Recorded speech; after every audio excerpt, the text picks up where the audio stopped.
My name is Clara Jennings. I'm 28, and 6 months ago, the oncologist used the word remission like it was a gift wrapped in tissue paper, delicate and precious and not quite real yet. I still wake up some mornings expecting the nausea to hit before my feet touch the floor, my hand automatically reaching for the prescription bottles that used to crowd my nightstand like plastic soldiers. But the bottles are gone now, replaced by a single multivitamin and a framed photo of my father standing by the lake, his fishing rod casting a long shadow across the water. Before we jump back in, tell us where you're tuning in from. And if this story touches you, make sure you're subscribed, because tomorrow I've saved something extra special for you. The follow-up appointment that morning had gone well. Blood work clean, scans clear, Dr. Martinez's smile genuine instead of that careful optimism she'd worn for 18 months. "You're doing beautifully, Clara," she'd said, and for the first time I believed her, without that nagging voice in the back of my mind whispering about statistics and recurrence rates. The drive home felt different, too, like I was seeing the familiar streets of Millbrook for the first time in years, instead of through the fog of exhaustion and fear that had colored everything since my diagnosis. I pulled into the driveway of my small rental house, the same one I'd moved into after Dad died, when staying in the family home with Mom became impossible, and sat in the car for a moment, watching the late afternoon light filter through the maple tree Dad had helped me plant when I was 12. He'd said it would outlive us both, and maybe that was the first time I understood what legacy meant, the way some things endure long after the people who create them are gone. Noah's truck was already parked on the street, which meant he'd kept his promise to have dinner waiting, despite my protests that I was fine, I could cook for myself, I didn't need anyone hovering. Noah Bennett had been my anchor through the worst of it, the friend who'd shown up with groceries when I couldn't keep food down, who'd driven me to appointments when the chemo made my hands shake too badly to hold the steering wheel, who'd never once looked at me like I was fragile or broken or something to be pitied. He was in my kitchen when I walked in, stirring something that smelled like rosemary and garlic, his dark hair falling across his forehead in that way that made him look younger than his 30 years. "Good appointment?" he asked without turning around, and I could hear the hope in his voice, the careful way he'd learned to ask about my health without making it sound like an interrogation. "Clean scans," I said, and watched his shoulders relax, the tension he'd been carrying for months finally loosening. "Dr. Martinez thinks I can start thinking about long-term plans again." He turned then, and his smile was so bright it could have powered the whole house. Long-term plans like what? I leaned against the doorframe, suddenly exhausted by the possibility of having a future again. I don't know yet. Maybe fixing up the cabin, spending more time at the lake. Dad always said that place was meant for healing. The cabin, Dad's pride and joy, the rustic retreat he'd built with his own hands on 20 acres of prime lakefront property an hour north of town.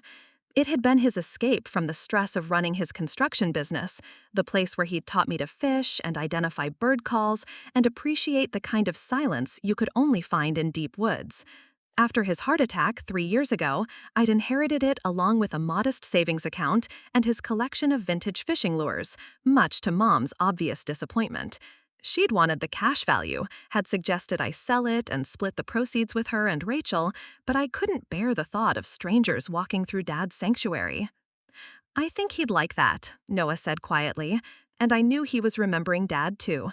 The way he'd insisted on teaching Noah to tie flies, even though Noah had zero interest in fishing, just because he wanted to make sure someone else would look after me when he couldn't. My phone buzzed against the counter, and I glanced at the screen to see Mom's name. Zivian Jennings, with her perfect manicure and her talent for turning every conversation into a performance. I let it go to voicemail, not ready to navigate whatever crisis or complaint she'd saved up for me today. But she called back immediately, and then again, until finally I answered with a sigh. "Hi, Mom." Her voice was unusually bright, the kind of artificial cheer she used at charity fundraisers and PTA meetings. "I've been thinking about you all day. How was your appointment?" I told her about the clean scans, and she made all the right noises, but there was something underneath her enthusiasm that made my stomach tighten. Mom had never been good at subtlety. She wore her emotions like jewelry, bold and obvious and impossible to ignore. "That's wonderful news, honey. Really wonderful. You know, I was just thinking," and here it was, the real reason for the call. "Now that you're feeling better, when do you think you'll be ready to move forward with your life? I mean, really move forward. Make some big decisions." "What kind of decisions?" "Oh, you know, about the future, about what you want to do with everything."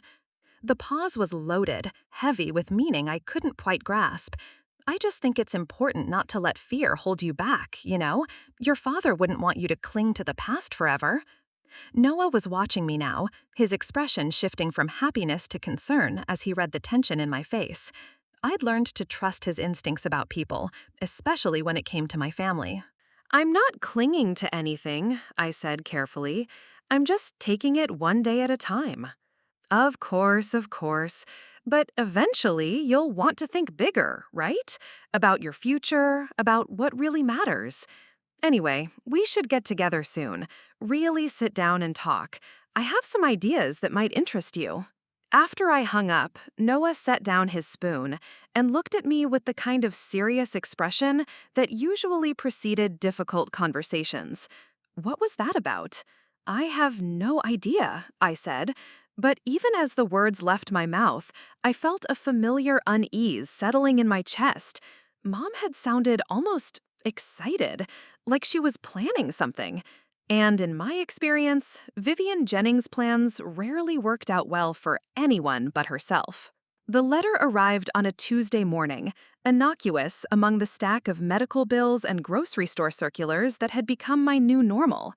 Millbrook County Registrar, the return address read in small official print. I almost threw it away with the rest of the junk mail, until something made me pause. That same instinct that had saved me from walking into too many of Mom's emotional ambushes over the years. I opened it standing in my kitchen, still wearing the oversized sweater and yoga pants that had become my uniform during recovery, my hair pulled back in a messy bun because most days I still didn't have the energy for anything more elaborate. The morning light was streaming through the window, highlighting the dust motes that danced above my small dining table, and for a moment, everything felt peaceful and ordinary and safe. Then I read the first line, and the world tilted sideways. Notice of property transfer. 847 Lakeshore Drive, Millbrook Township. Previous owner, Daniel Robert Jennings, deceased. New owner, Marcus Holbrook Properties, LLC. The letter fluttered from my hands like a wounded bird, landing on the hardwood floor Dad had installed himself the summer before his heart attack. I stared at it lying there, the official seal and formal language suddenly as foreign as hieroglyphics, my brain refusing to process what I'd just read. Dad's cabin. Someone had sold Dad's cabin. My cabin. I picked up the letter with hands that shook worse than they had during chemo, reading it again and again, until the words burned themselves into my retinas. Sale date, 3 weeks ago. Transfer price, $340,000. Below market value for 20 acres of prime lakefront property, but a substantial sum nonetheless. Substantial enough to fund quite a lifestyle, if you were the kind of person who valued immediate gratification over sentimental attachment. I called the registrar's office with my heart hammering against my ribs, my voice barely steady as I explained who I was, asked if there had been some mistake. The clerk's voice was bored and efficient as she confirmed what the letter had already told me. The property had been legally transferred from the estate of Daniel Jennings to Marcus Holbrook Properties 3 weeks and 2 days ago. The seller was listed as Vivian Jennings, acting as executor of the estate. "But I inherited that property," I said, and even as the words left my mouth, I realized how naive they sounded. "It was left to me in my father's will." "I'm sorry, ma'am, but I can only tell you what the paperwork shows. If you have questions about the sale, you'll need to speak with the parties involved." I hung up and immediately called Mom, my fingers stabbing at her number with a fury that surprised me. She answered on the first ring, as if she'd been waiting. "Clara, honey, how are you feeling today?" "What did you do?" My voice was quiet. deadly calm, in a way that reminded me of Dad when he was really angry, the kind of anger that ran so deep it transcended shouting. A pause. I'm not sure what you mean. The cabin, Mom. Dad's cabin. What did you do? Another pause. Longer this time. And I could practically hear her calculating her response, weighing her options, like she was deciding which lie would be most palatable. Oh, sweetheart, she said finally, and her voice shifted into that syrupy tone she used when she wanted to sound reasonable and maternal. I was going to tell you about that. I sold it. You sold it? I repeated the words like they were in a foreign language. You sold my inheritance? I sold a piece of property that was sitting empty while you were fighting for your life, she said, and now there was steel underneath the sugar. Do you have any idea how much your medical bills were? How much it cost to keep you alive? The insurance didn't cover everything, Clara. Someone had to make the hard decisions while you were too sick to think clearly. I sank into one of my kitchen chairs, my legs suddenly too weak to support me. My medical bills were covered, I said. I have good insurance through the clinic. There were other expenses, travel costs, time off work to care for you, supplements the doctors recommended that insurance wouldn't pay for. You have no idea what I sacrificed to make sure you got the best possible care. But even as she spoke, I was remembering details that didn't fit her narrative. The new Louis Vuitton bag she'd carried to my last chemo session, claiming it was a gift from a friend. Photos on her Facebook from a weekend trip to Napa that happened while I was recovering from surgery, tagged with #treating-myself and #self-care. The designer sunglasses that cost more than my monthly grocery budget. Where's the money? I asked. What do you mean? $340,000, Mom. Where is it?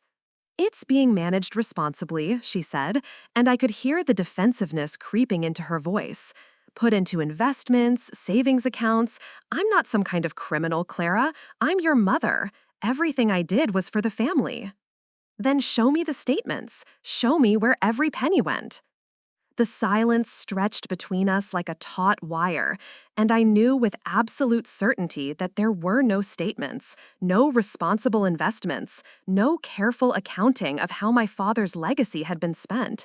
There was only Mom's endless capacity for self-justification and her talent for making her worst decisions sound like acts of love.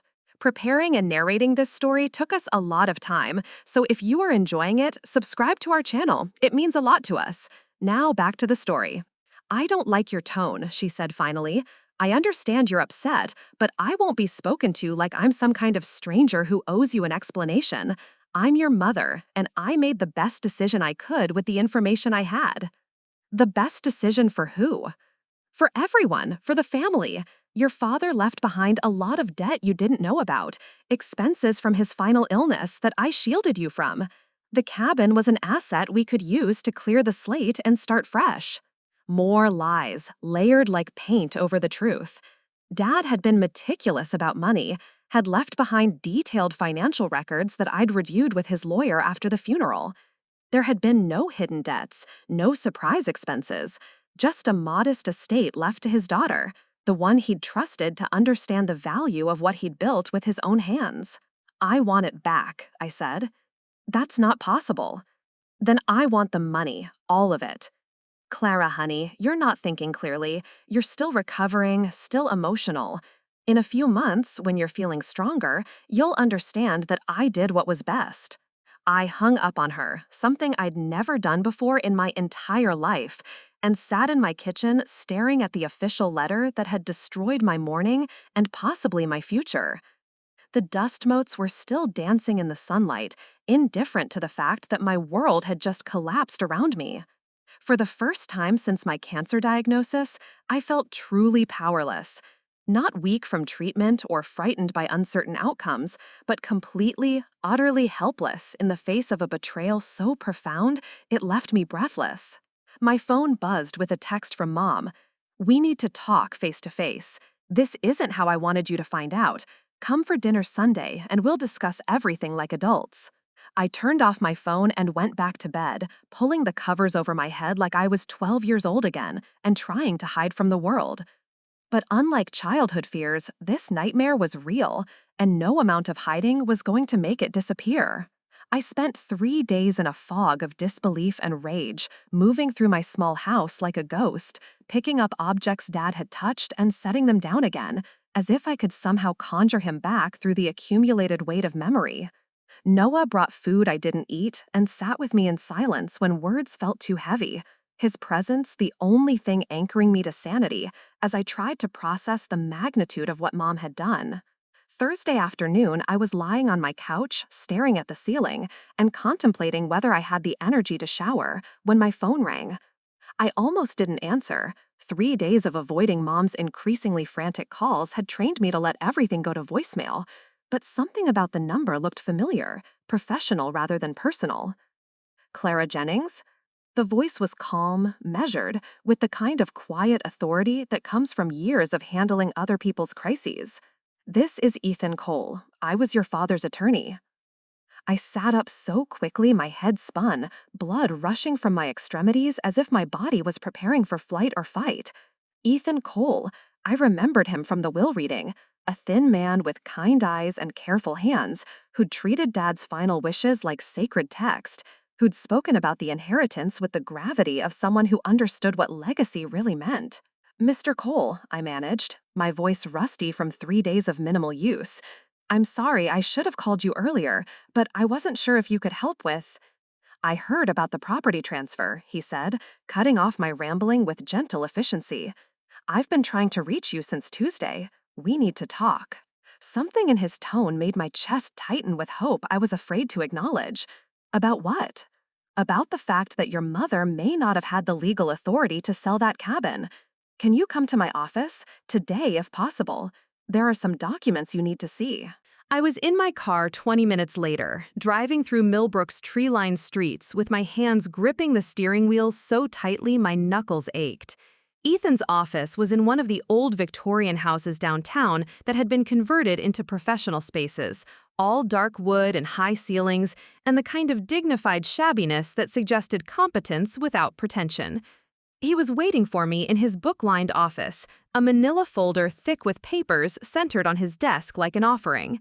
Ethan Cole looked exactly as I remembered him, mid-50s, gray hair carefully combed, wire-rimmed glasses that gave him the appearance of a favorite professor. But there was something different about his expression, an intensity that hadn't been there during the formal proceedings after Dad's funeral. "Sit down, Clara," he said, gesturing to the leather chair across from his desk. "Before we begin, I need you to know that what I'm about to tell you was meant to remain confidential unless very specific circumstances arose. Your father was quite explicit about that." My heart was beating so hard I could feel it in my throat. What kind of circumstances? "The kind where someone might try to circumvent his wishes regarding your inheritance." Ethan opened the folder and withdrew a document I'd never seen before, several pages long and covered with Dad's familiar handwriting. "Your father came to see me 6 months before he died, Clara. He was concerned about your mother's financial judgment and wanted to ensure that certain assets would be protected no matter what happened."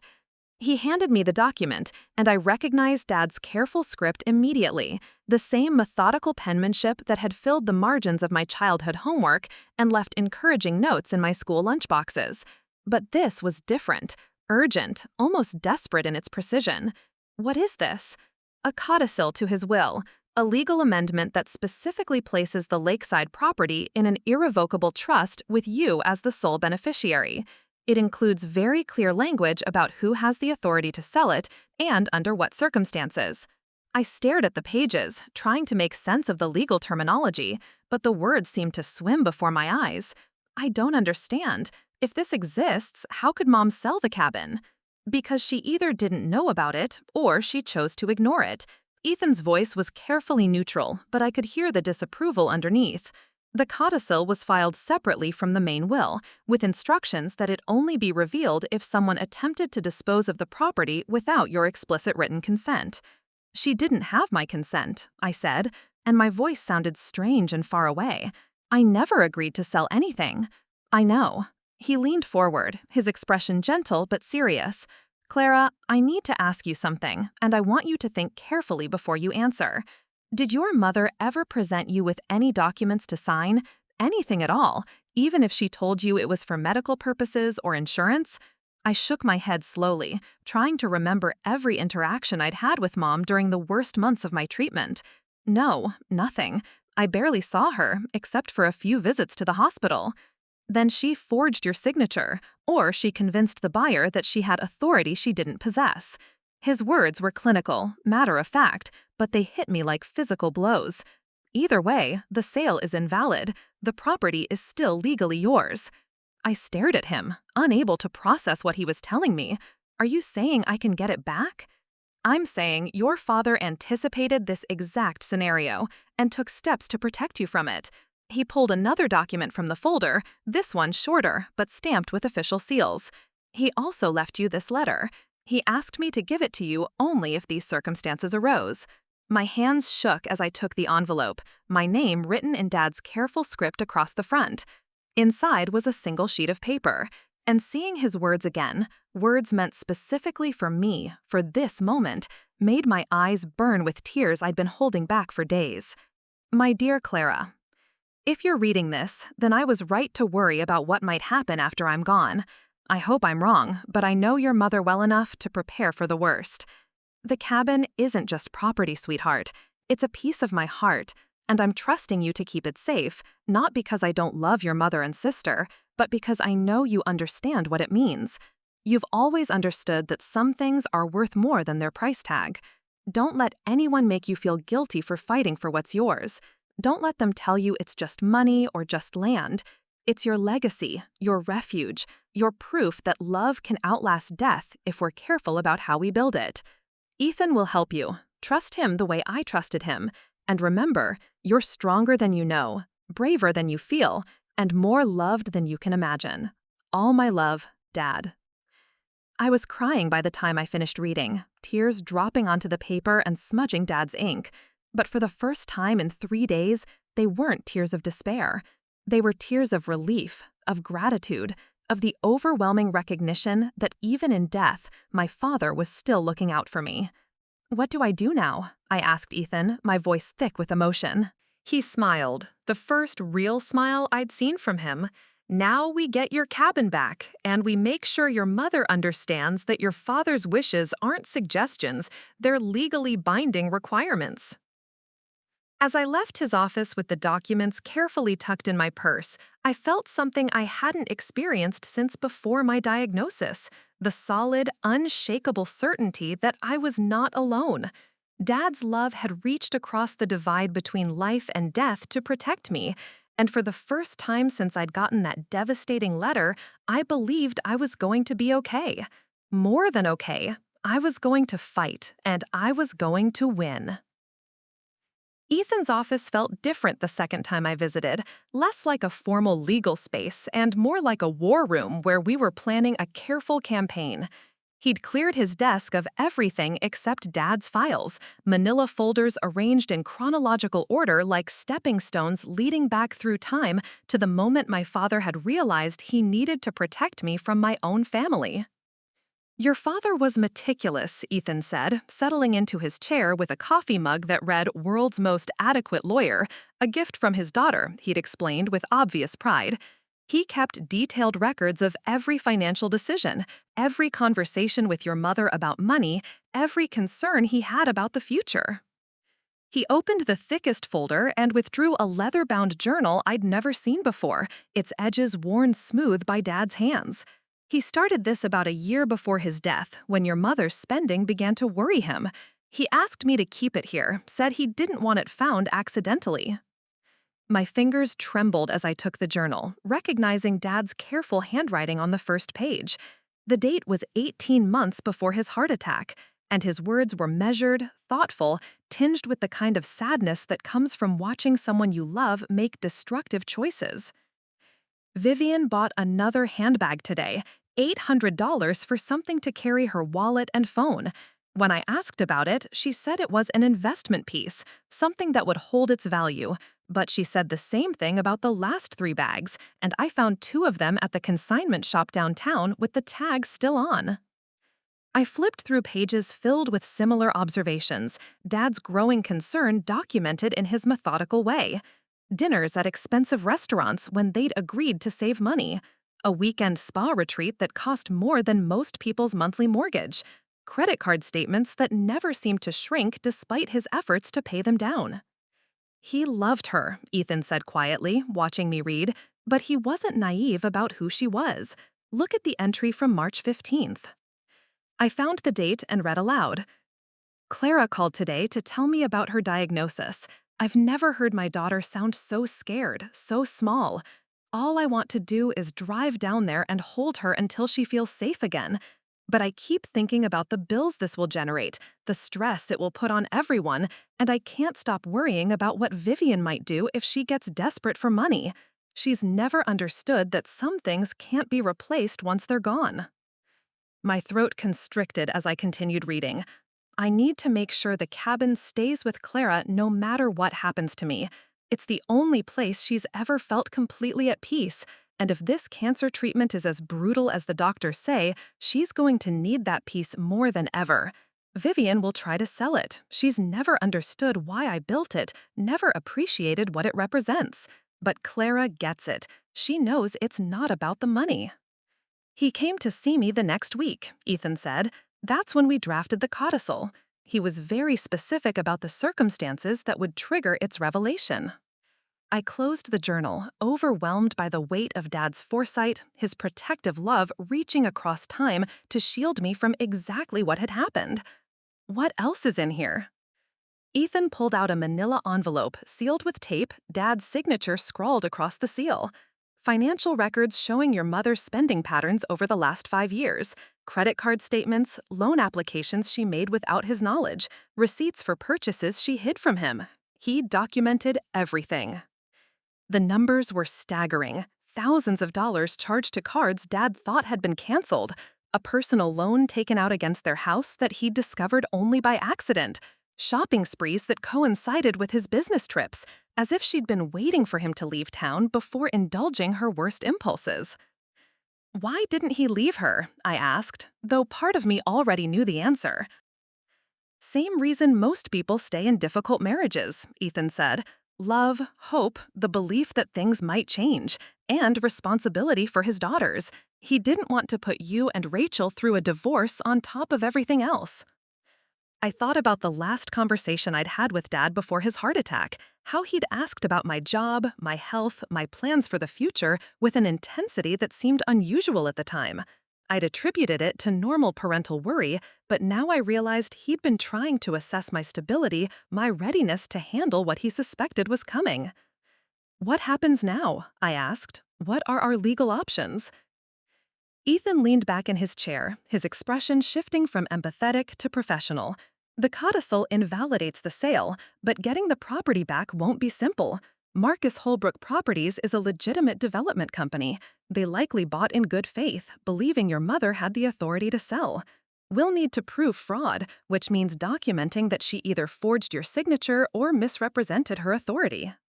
And if we can prove that, then the sale is void, the buyers get their money back, and your mother faces potential criminal charges for fraud. His voice was matter-of-fact, but I could see the satisfaction in his eyes. More importantly, you get your father's cabin back.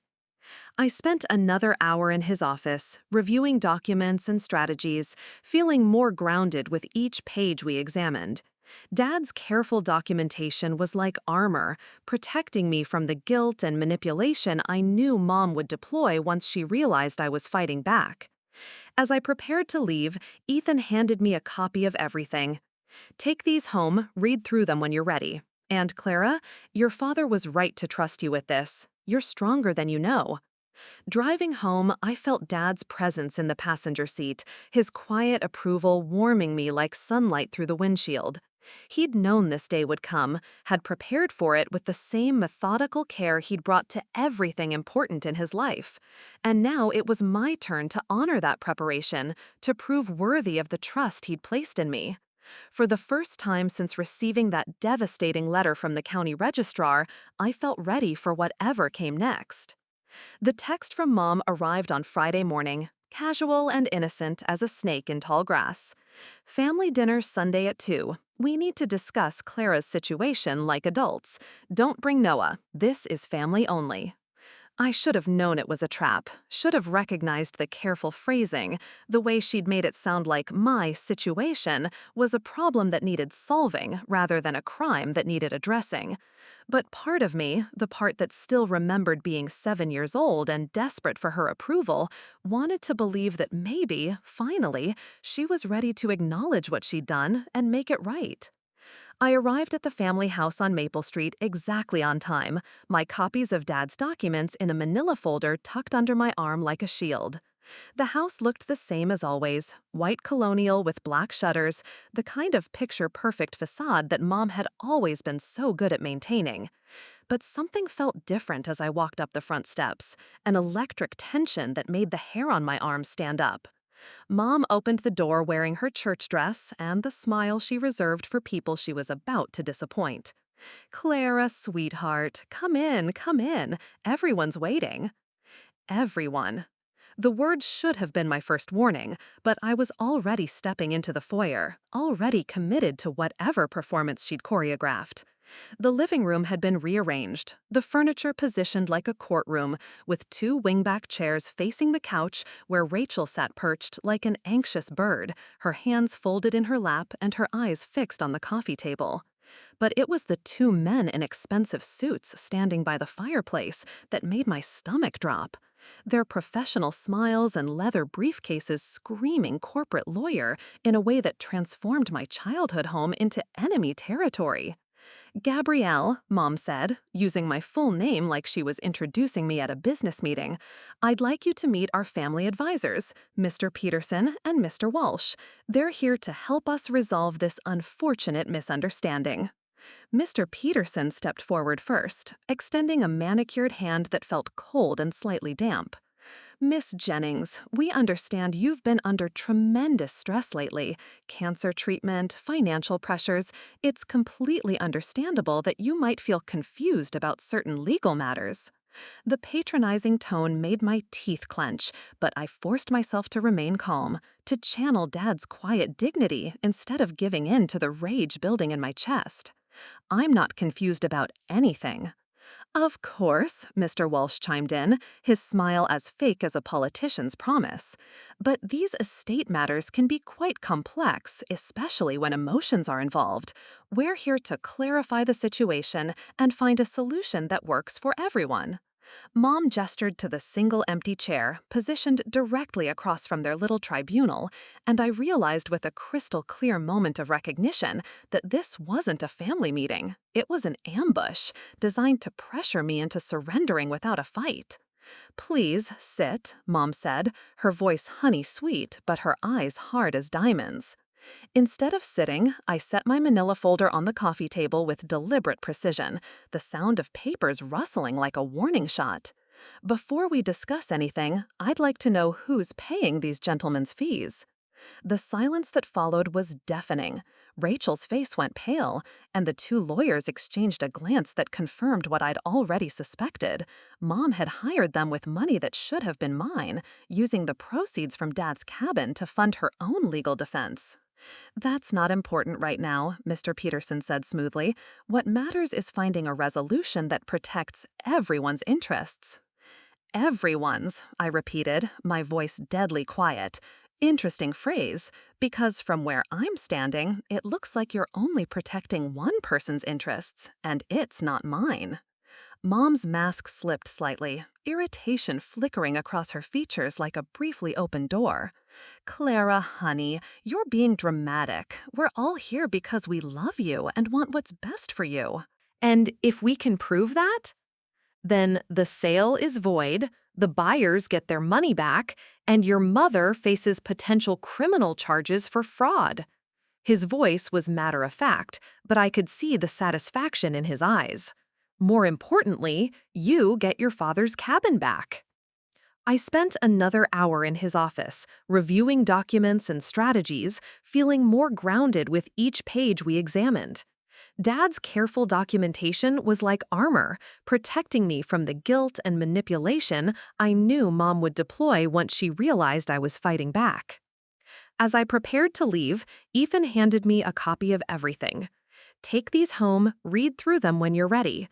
And Clara, your father was right to trust you with this. You're stronger than you know.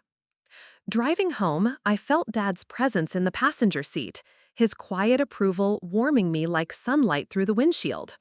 He'd known this day would come, had prepared for it with the same methodical care he'd brought to everything important in his life.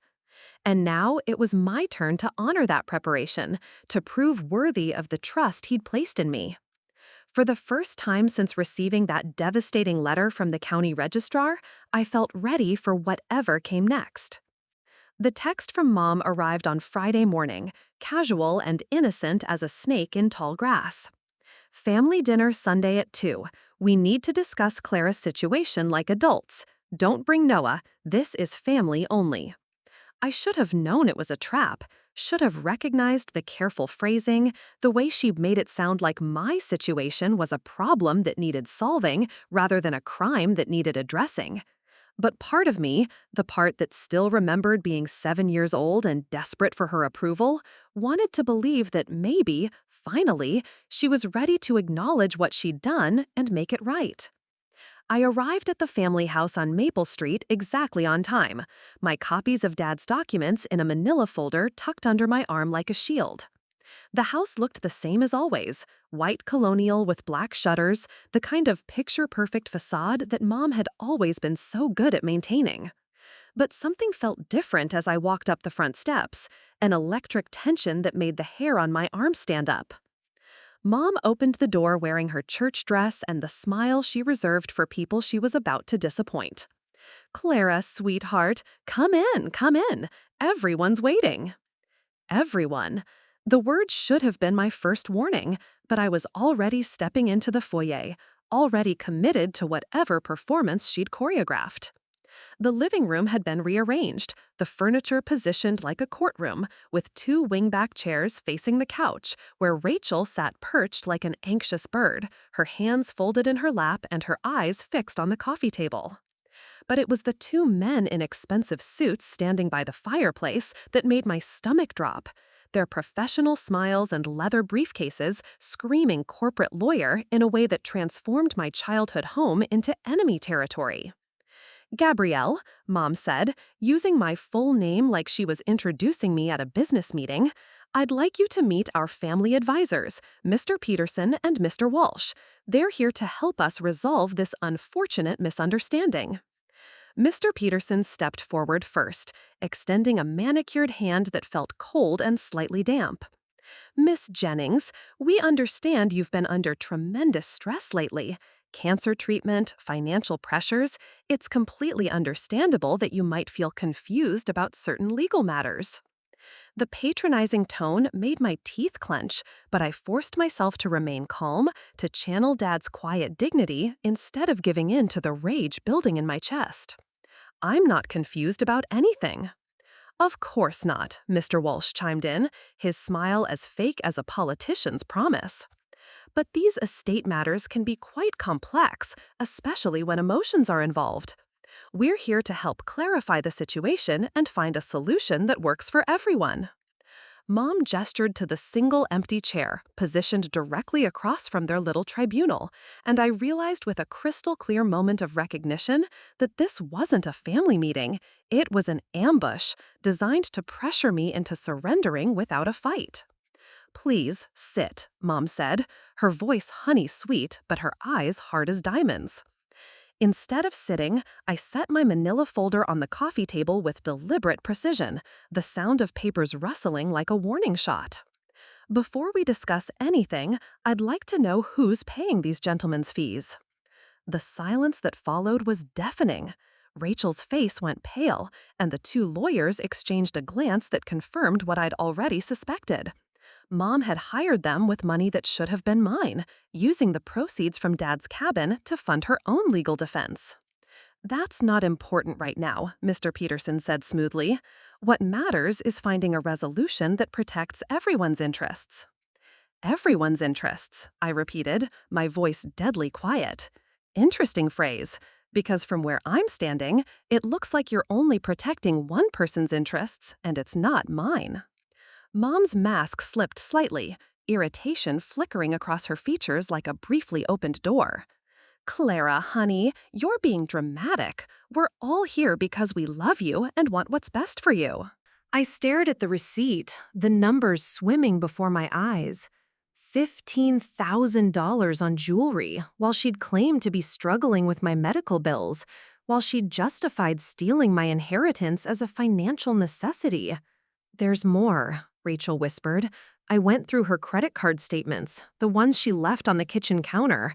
2 more shopping trips to Chicago, a weekend at a spa resort, a new car payment I didn't know about. Clara, she spent almost $60,000 in the month after the sale. The weight of Mom's betrayal settled on my chest like a physical thing, making it hard to breathe. She told me the money was being invested responsibly, managed for the family. The only thing she's managing is her own lifestyle. Rachel's voice cracked. I confronted her about it yesterday, and she swallowed hard, like the words were poison in her mouth. She said that always favored you anyway, so taking your inheritance was just evening the score.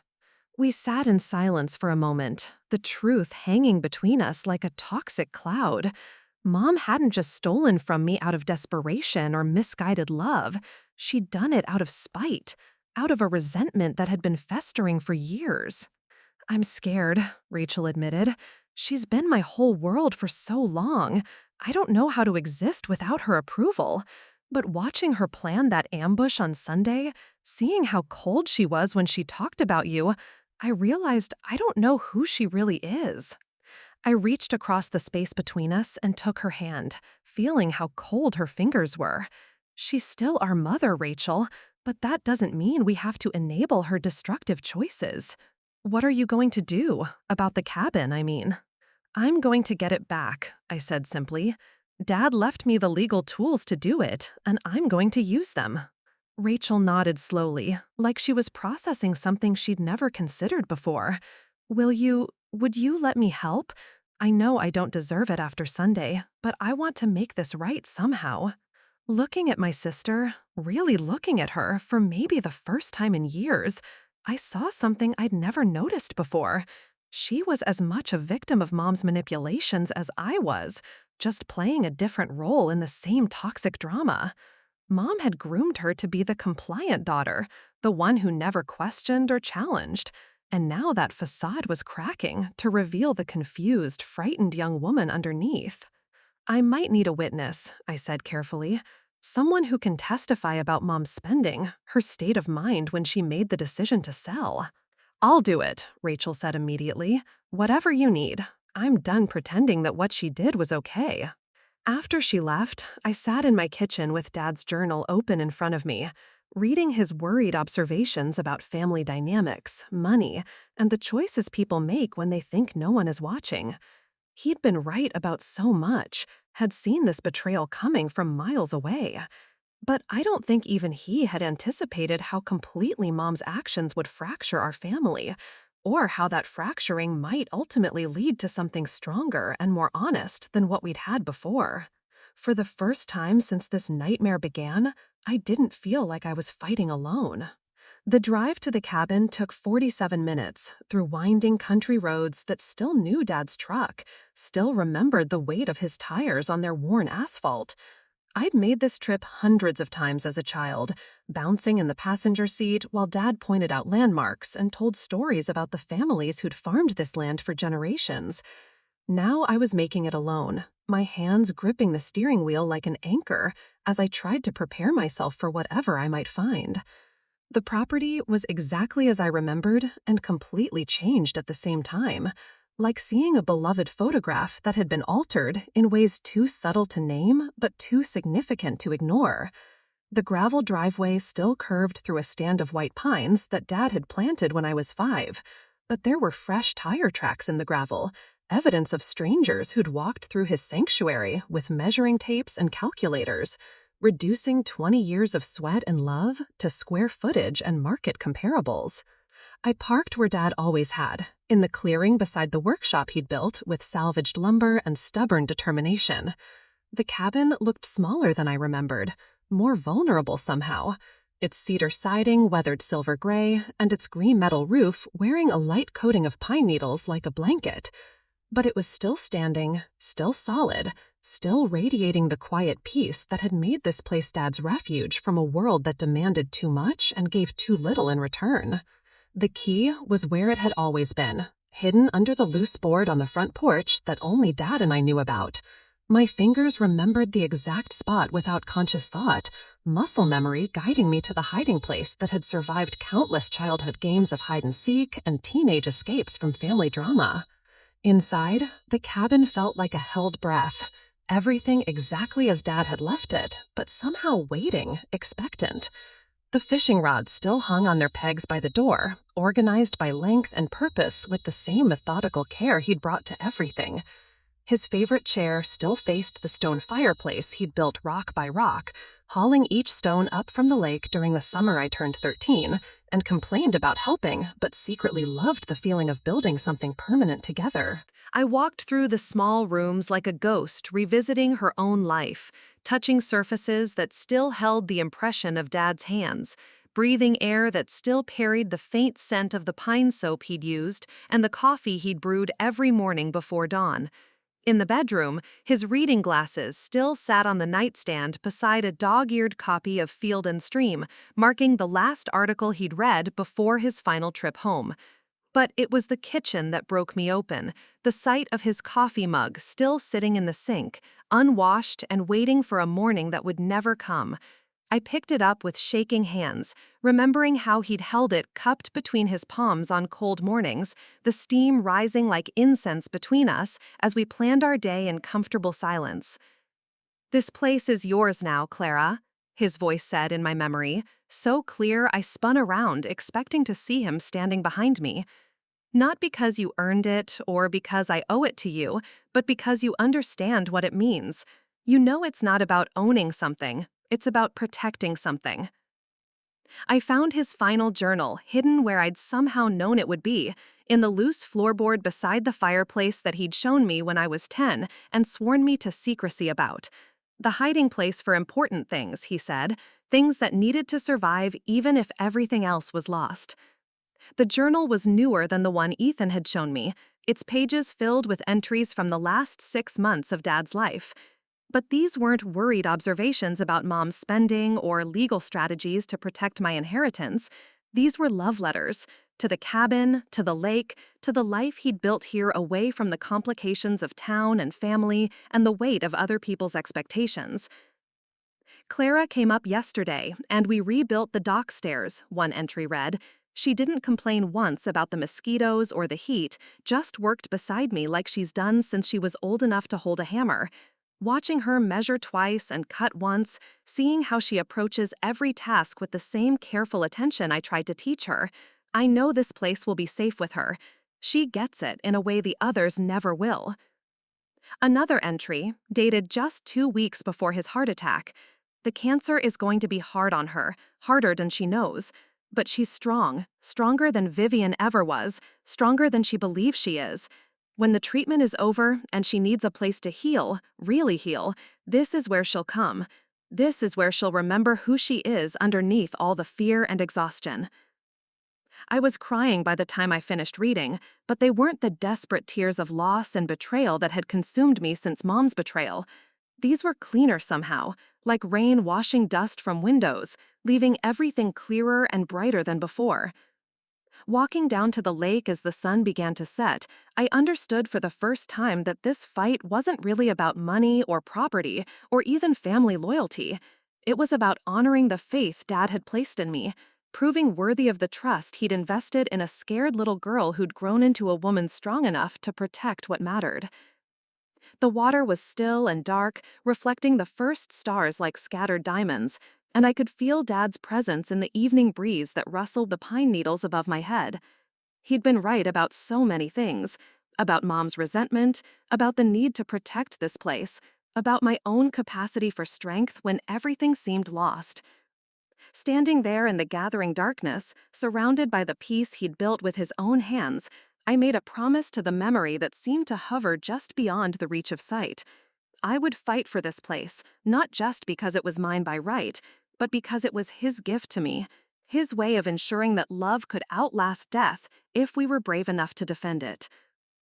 Mom had taken his cabin from me while I was weak and afraid, but I wasn't weak anymore, and I sure as hell wasn't afraid. It was time to bring Dad home. The courthouse in downtown Millbrook was built in 1887, all limestone and moral certainty, the kind of building where justice was supposed to be blind and decisions final. I sat beside Ethan at the plaintiff's table, my hands folded to hide their trembling, while Mom held court on the opposite side with her expensive lawyers like she was the wronged party instead of the thief. She'd filed a counterclaim the week before, arguing that Dad hadn't been of sound mind when he created the codicil, that his concern about her spending was evidence of diminished capacity brought on by grief over my diagnosis. Her lawyers painted a picture of a confused old man manipulated by a sick daughter who'd poisoned him against his loving wife. Mr. Peterson told the judge, his voice dripping false concern. Mr. Jennings began making irrational accusations about his wife's perfectly normal spending, creating elaborate legal documents to punish her for imaginary crimes. I watched Mom dab at her eyes with a tissue, playing the role of grieving widow with the same skill she brought to every performance. She wore black again, simple and elegant, the picture of dignity under attack.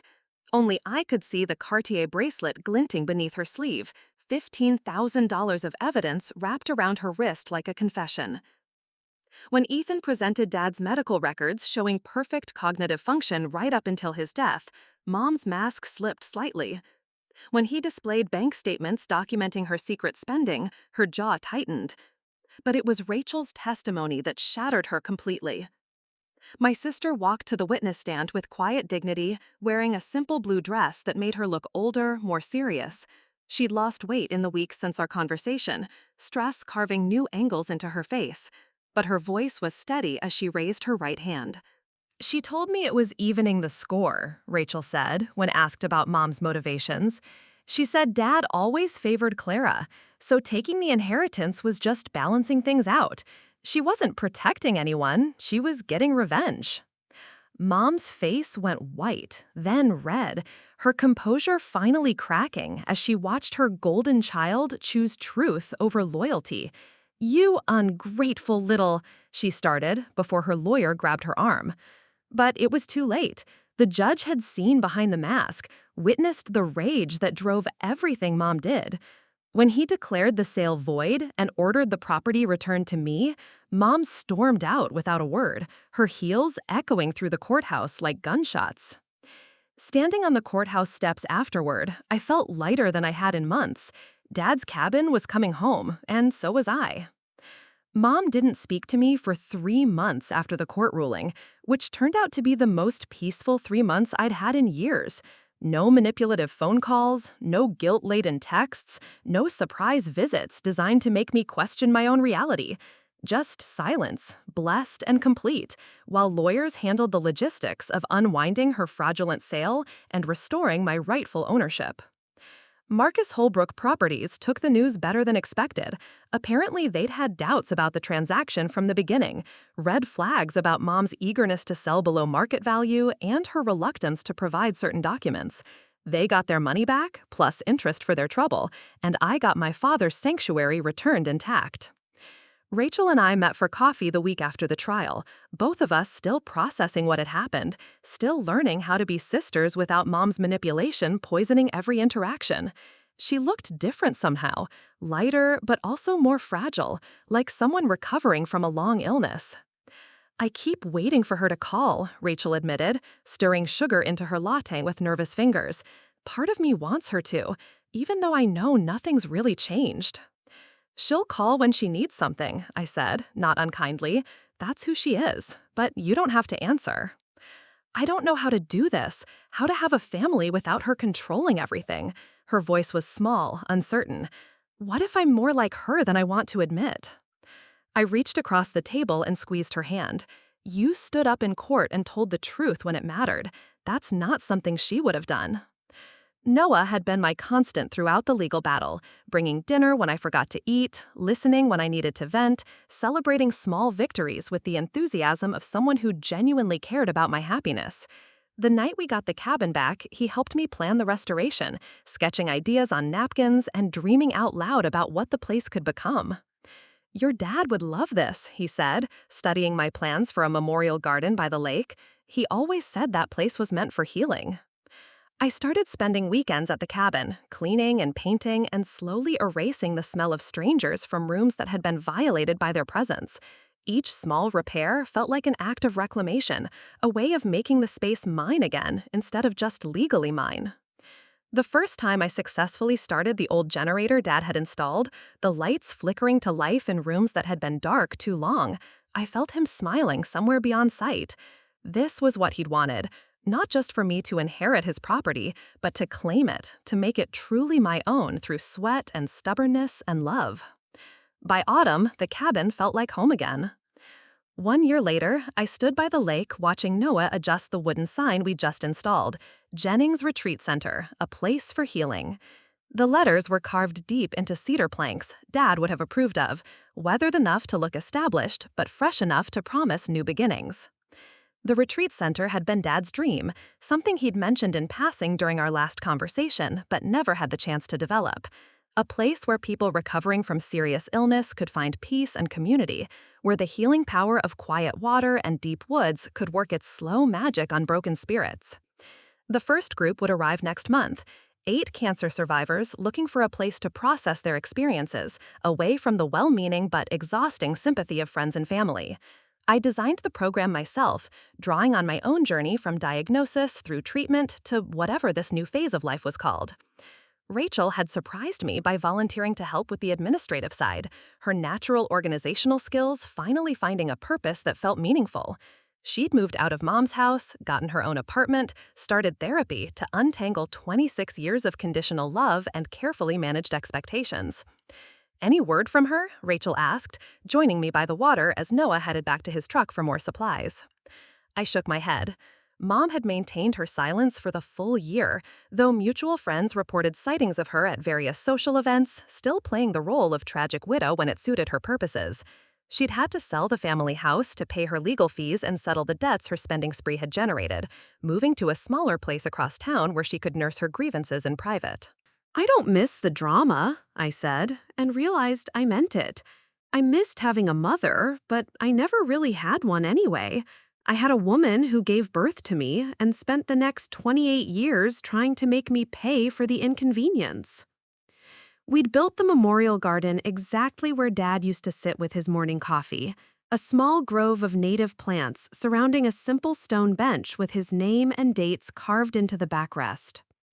Visitors often found themselves drawn to the spot without knowing why, the peace he'd cultivated there still radiating outward like ripples from a dropped stone. As the sun set over water that reflected the colors of autumn leaves, I felt the profound satisfaction that comes from honoring promises kept and trust preserved.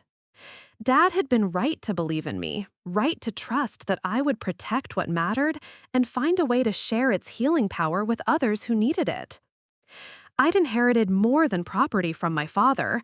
I'd inherited his understanding that love isn't just about holding on, but about letting go at exactly the right moment, about building something strong enough to outlast the person who built it.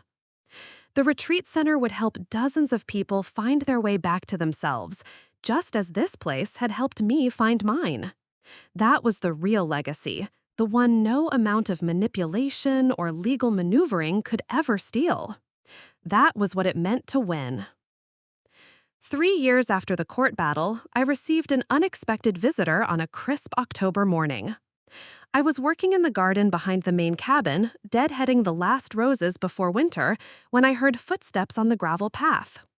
Looking up, I saw Mom standing at the edge of the clearing, older and smaller than I remembered, her designer clothes replaced by simple jeans and a worn cardigan that looked like something from a thrift store.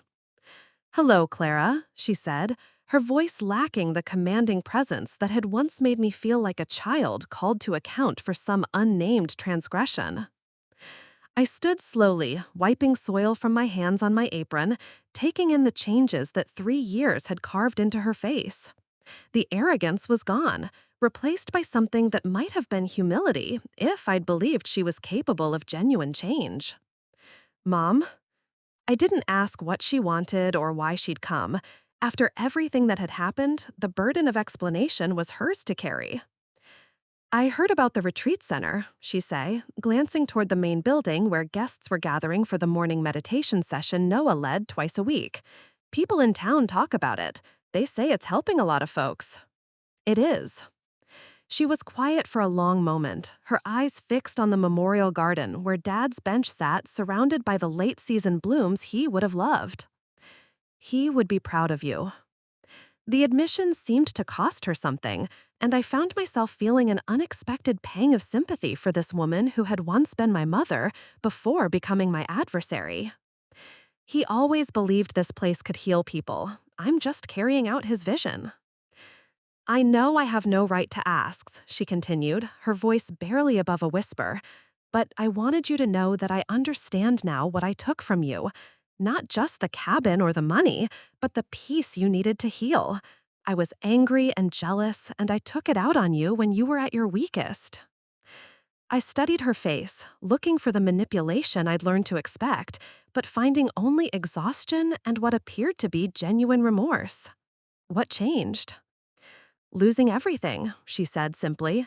The house, the money, the friends who only stuck around for the charity galas and expensive dinners. Sitting alone in that little apartment, I finally had to face who I'd become. She paused, wrapping her arms around herself like she was cold. I went to therapy, Clara. Real therapy. Not the kind where you pay someone to tell you what you want to hear. We stood in silence, the weight of 3 years of separation and a lifetime of complicated history settling between us like dust after a storm. I thought about Dad's capacity for forgiveness, his belief that people could change if they wanted it badly enough. I'm not asking for forgiveness, Mom said, as if she'd read my thoughts. I know that's not something I can ask for or expect, but I wanted you to know that I'm working on becoming someone worthy of being your mother again, even if it's too late. I looked at this broken woman who had caused me so much pain and felt something shift inside my chest. Not forgiveness exactly, but a loosening of the anger I'd carried for so long. It's never too late, Mom, Dad taught me that. She nodded, tears streaming down her cheeks, and for the first time in decades, they looked genuine. Thank you for saying that, and thank you for protecting his dream, for making it into something beautiful. After she left, I sat on Dad's bench and watched the sun climb higher over the lake, feeling a completeness I hadn't known I was missing. The retreat center hummed with quiet activity around me, people finding their way back to themselves in the place Dad had built for exactly that purpose. I'd won more than a legal battle 3 years ago. I'd won the right to choose who I wanted to be, free from the weight of other people's expectations and manipulations. And maybe, if Mom was genuine in her efforts to change, I'd won something even more precious, the possibility that family could be rebuilt on foundations of truth instead of obligation. The lake stretched before me, eternal and patient, holding all our stories in its depths and reflecting back only the beauty of the present moment. This was Dad's gift to me, and mine to anyone who needed it, the understanding that healing was always possible, no matter how deep the wounds or how long the journey. That was the real inheritance, the one that could never be stolen or sold. That was what it meant to truly win. Up next, you've got 2 more standout stories right on your screen. If this one hit the mark, you won't want to pass these up. Just click and check them out. And don't forget to subscribe and turn on the notification bell so you don't miss any upload from us.